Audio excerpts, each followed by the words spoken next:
আমার কোটা দিছে, তোর ভাত আমি খাবোই না। আজকে মায়ের বাড়ি চলে যাবো। যা যা, তুই যেখানে খুশি সেই কিনে যা। তুই বেড়ালে বাড়িটা ঠান্ডা হবে। তো যাওয়াতে বাড়িতে একটা ফেরেস্তা পর্যন্ত ঢুকতে হয় না। হাসি, আমি বাড়ি থেকে বেরোলে তো বুকের পানি নামবে। আমি যাবো না, যা, তোর হার মাস ধরাবো আর এখানেই থাকবো।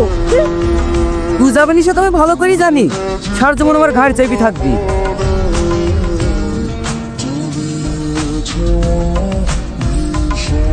হ্যালো, হ্যাঁ যা, বলো।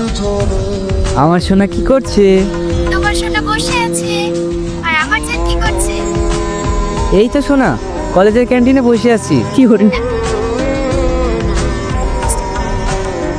বই খুলছি, তখনই তোমার কথা মনে পড়ে যাচ্ছে। তাই তো ক্যান্টিনে এসে তোমাকে ফোন করছি।